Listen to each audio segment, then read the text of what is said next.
Hey guys, welcome to Smack Talk Wrestling, and let's be honest, it's the Raw of the Superstar Shakeup. It's really exciting. It's that time of year where it's the unexpected. Who will turn up from NXT? Who will turn up from SmackDown Live? And to be honest with you guys, there's some really good surprises in store for this episode. If you haven't watched the show so far, stop this review, watch that because it's worth every second, or just check them out on the WWE website because every single one of them is pretty damn awesome.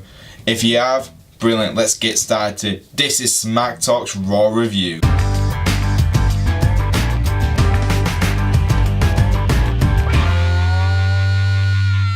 So we started off the show with Kurt Angle welcoming everyone to Raw and pretty much explaining the Superstar Shakeup. Before he could really get into it, he was interrupted by Jinder Mahal, and to be honest, I thought this was quite a good opening to the show. You have Jinder Mahal, the current United States Champion, saying, "I am the biggest acquisition you've made of the night. You should be celebrating my return to Raw." I totally agree. Awesome heat magnet. The fans were booing the crap out of him. Obviously, Kurt Angle went, well, if that's how it's going to be, puts Jinder in the match instantly. Who does he take on? None other than the most extreme person on the planet, Jeff Hardy. And to be honest, I'm going to give Jinder Mahal all the credit in the world right now. He actually had a really good match against Jeff. Jeff looked absolutely at ease in the match. Jinder sold really well. And Jeff getting the win made him a Grand Slam champion in them as well. So that was awesome as well. Got a bit of a feeling though we might be seeing Jeff on SmackDown tomorrow after he's just won United States title. But it is awesome to see, you know, Jeff Hardy win a title, and it's a great way to start the show with a title match and a title change all in one. So for me, absolutely awesome way to kick off the show for Monday Night Raw. Next match of the night is Bayley taking on Sasha Banks, and this has been building up for some weeks. As you guys know, I've spoken how well this storyline has been building and building and building, and for me personally, I just really think Sasha Banks and Bayley being enemies is a really interesting concept. Who will turn heel? It's that big question. Is someone going to turn heel? Is someone, are they both going to stay faces yet enemies? It's very, very well written right now because you just don't know what's going to happen. Well, both of them were all at it. Bayley and Sasha, there was some, you know, it looked like Bayley made some mistakes, but no, they kind of made it seem like Bayley was very emotional about having a match against her best friend, and that's why she was making mistakes in the ring. And I could buy that. I could see, yeah, Bayley doesn't really want to fight Sasha, even though she's angry with Sasha, and Sasha is very cold when she's in the ring, which is Sasha's character. The match was interrupted by a new acquisition from SmackDown as well. The Riot Squad has joined Monday Night Raw. For me personally, not really a big deal. I think if Paige has left, Absolution are still on Raw, but you could have a really big faction if you join Absolution and the Riot Squad and made them a super pack. That could be quite interesting. I hope they do something like that with the women's division because it could work out really well. But yeah, it was a great way to introduce the Riot Squad, all of them pretty much taking out Sasha Banks and Bayley, and they made their presence felt really important into the women's division. Next match we had was a tag team match where we had Heath Slater and Rhino have pretty much try and get their revenge on the Authors of Pain. And I can tell you how well that went. They lost in very little time. To be honest, it was a quick 3-4 minute match, but Heath Slater and Rhino definitely put on a better defensive match than they did in the first encounter with Authors of Pain, but it really wasn't anything. Authors of Pain destroyed them, looking very, very, very good in ring. Can't wait to see what they do with a lot more in-depth, tag teams like, the Bar, Miztourage, Hardy and Bray Wyatt. They're a good tag team right now. Be interested to see how they do against teams like that on Raw. We had a very special edition of Miz TV. It was the Miz TV Superstar Shakeup edition. and it was really good. Miz promised a superstar returning from SmackDown onto the show, and we got 2 superstars on the show. Kevin Owens and Sami Zayn have been re-signed by WWE, and that was by exclusive orders by Stephanie McMahon. Reason is, she felt that Kurt Angle didn't really give them a proper reason for not signing him. She sent an email which was awesome. Sami read it to Kurt. He didn't look too happy with that, and he was like, it's not that, I'm just a bit surprised Stephanie has time to send emails after pretty much got ripped out by Ronda last week, which was a good burn. Kurt Angle's had some really good burns lately. Sami and Kevin were like, whatever, and Kurt Angle just goes, I wasn't even coming out for you two, I came out because Miz, just to let you know, I've just talked to Shane and Paige, and you're going back to SmackDown. What a great way to shock. The Miz is leaving Raw, going back to SmackDown tomorrow, and it's his final episode. And he puts them in a 10-man tag team match, which is absolutely awesome for the main event as well. Got to the final of the Tag Team Eliminator. That's right, that's the competition Kurt Angle put together to find out who's going to take on the Bar at the Greatest Royal Rumble for the Raw Tag Team Championship. And that's Woken Matt Hardy and Bray Wyatt taking on the Revival. And to be honest with you, it was strangely a good match. The Revival looked quite well in the match. Again, I feel like the Revival should be on SmackDown. Personally, I think they would fit in perfectly in the SmackDown division on there, because I think that's where I think SmackDown does have the best tag team division out of the 2 brands. I think that's the best written tag team on both shows. And Woken Matt Hardy and Bray Wyatt are an interesting team. I think they could really, really do well if the writers put effort into making them seem like not just a legitimate team, but an interesting team. Keep them interested and the fans will be there. And I said that I'm going to give them the benefit of the doubt. I really want to see how this team goes. They won their match. They're going to take on the Bar. I'm really excited to see how that goes. So we had a singles match where we saw Ember Moon taking on Mickie James. And to be honest with you, I really enjoyed it. We had Nia Jax on commentator. We were supposed to have Alexa Bliss as well on commentating, but she decided that she was too scared of Nia Jax's bullying to come out, which is quite an interesting way. She's trying to turn it on Nia, trying to make her seem like the bad one, which is good Alexa Bliss heel tactics, which I enjoy.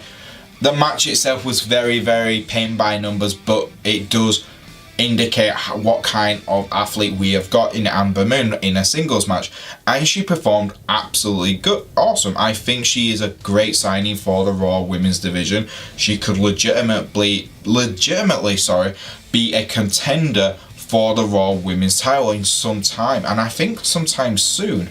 But I really want to see how far this goes. I really want to see what's next for Ember Moon. What will be next for her? She beat Mickie James with the Eclipse. I think that's an awesome move. I think it is the best move I've seen a woman wrestler perform in some time. It's one of my favourite finishers. So I cannot wait to see what's next for Ember Moon. I keep saying that. What's next? What's next? Next up, we had our one of the biggest acquisitions. Again, I'm saying acquisitions a lot from SmackDown Live, and that was Dolph Ziggler has joined Raw. And this was awesome. He just said, I'm the showstopper. I steal the show. Blah blah blah. And he was interrupted by Titus O'Neil while he was saying there was one thing different. Titus came out, offered him to join Titus Worldwide with him and Apollo, and he said, "Well, thank you. I am a platform superstar, but like I was going to say before I was rudely interrupted, I'm not by myself." And he was attacked by Drew McIntyre. That's right, Drew McIntyre is back in Raw, and I loved it. I thought that's a great way to bring him back, and him and Dolph will be an absolutely awesome team together. I don't know if they're going to do a tag team. I hope it's not a tag team. I really do. I think Drew and Dolph could easily just be singles competitors, but work as partners to help each other win matches. Not even win matches, I mean just to support each other and make sure they both, like I said, win matches. But I'm really excited. It's a great way to bring Drew into the main roster, and it's a call up from NXT as well. So great acquisition there. Again, well done. I really enjoyed that. Next up, we had Roman Reigns come out and cut a promo again for the Greatest Royal Rumble match, which he's taking on Brock Lesnar in a steel cage match.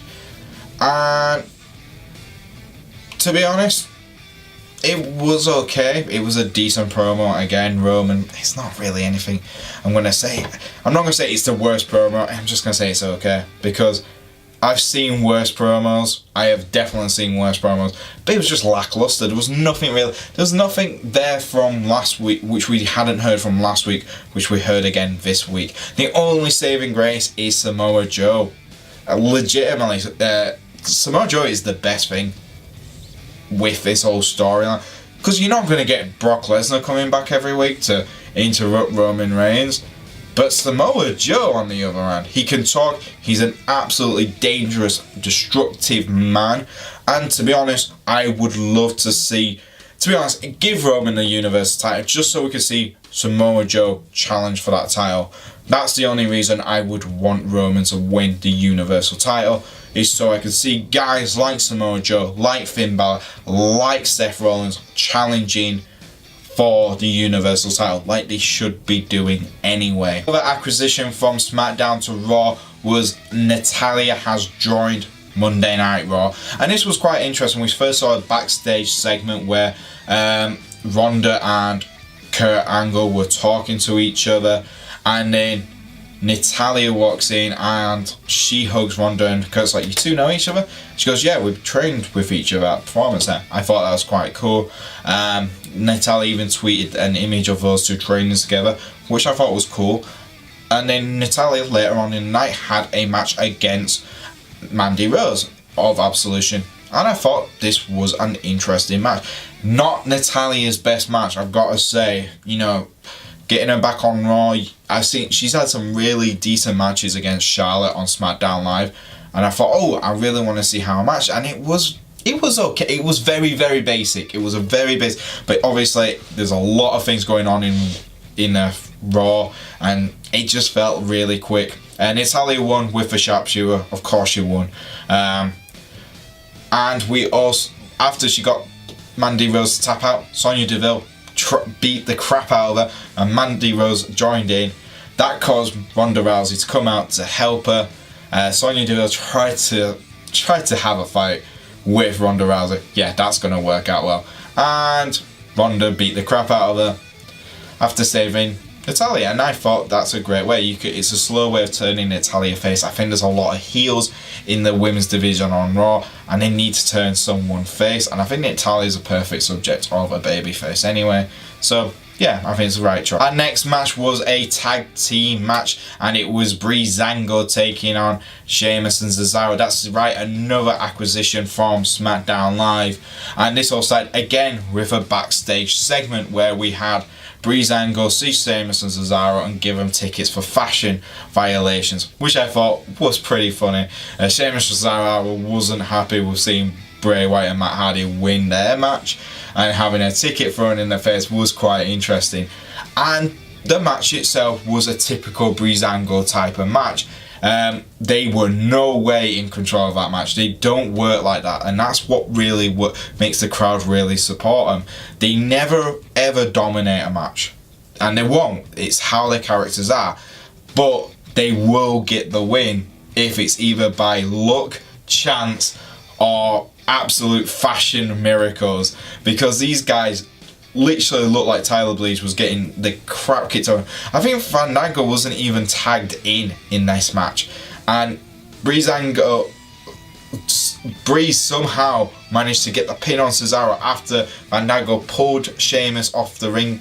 I was like, how? What happened? It was great, it was funny, and the crowd loved it, and I definitely enjoyed it as well. It was like that shock win where you see Breezango winning, you're like, oh crap, that is awesome. But it means nothing, but it's awesome in the same right. And this moves us on to our main event of the night, and that was the 10-man tag team match, which is absolutely insane because it had a mystery partner for the babyface team, which involved, let me get this right, we had the Intercontinental Champion Seth Rollins, we had Bobby Lashley, we had Finn Bálor, we had Braun Strowman, and their mystery guest partner, the glorious Bobby Roode, is now on Raw. I think that's a great call. I think he wasn't doing as well as he should have been on SmackDown. Move him to Raw. I'm just hoping they don't just chuck him into the mid-card section, because the guy is a legitimate main event star, and I just hope they use him wisely. Even putting him in a tag team will do something for him, because I think the guy needs titles. He does deserve more titles.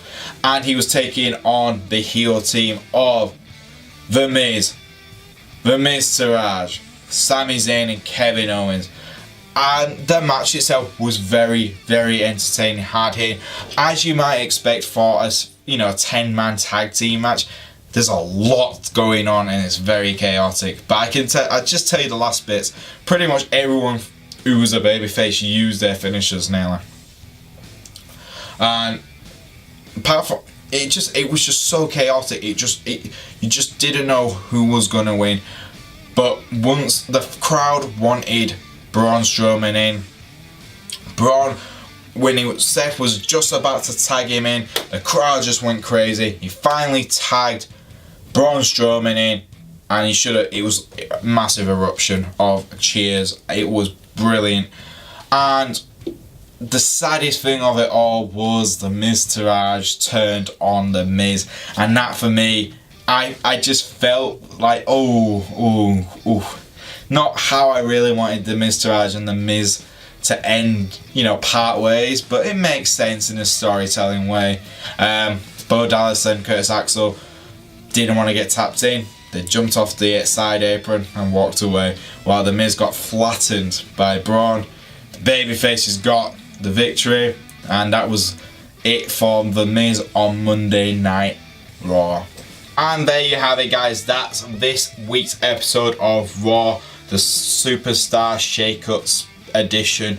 And what did I think? I thought it was very quick. There was very short segments, but obviously there was so much that I had to throw in during the show. Obviously it didn't even end after the show. They were doing a Facebook, YouTube thing live, where they were showing other superstars moving from SmackDown over to Raw. And I'm just going to quickly read the list of every superstar who has moved from SmackDown over to Raw. So obviously we had Jinder Mahal, Liv Morgan, Sarah Logan, Ruby Riott, Zack Ryder got moved over during the night as well. Tyler Breeze, Breezango moved over. Natalya also got moved over. Mojo also got moved over from SmackDown Live. That was on the Facebook and YouTube segment. Dolph, as we know, Drew McIntyre, also Baron Corbin also got announced during the show in a segment, which I didn't really mention because it's a video segment. Who cares? Bobby Roode, Mike Kanellis as well also got moved over. Chad Gable, not Shelton Benjamin, just Chad Gable as a singles competitor as well got moved over. And Connor and Victor from the Ascension. So that means the Ascension has followed Breezango over to Raw. Yeah, that's a lot of superstars, a big amount of superstars moving on from SmackDown. So I'm expecting quite a few superstars from Raw to go over. But yeah, that's it, guys. That's the Superstar Shakeup edition. I think it was a really good episode. Leave your comments below. What did you think of a Superstar Shakeup? Do you think there was too many superstars from SmackDown moving over to Raw? Or do you think it was the right amount of people and the right people did move and the right people stayed? leave it in the comments, guys. If you do like my videos, please like and subscribe. If you want to follow me on the old Twitter, I'm at Boise88, and you can follow the channel itself at Smack Talk YouTube. That's right, Smack Talk YouTube. And I will see you guys tomorrow on Smack Talk SmackDown review. See you later, guys.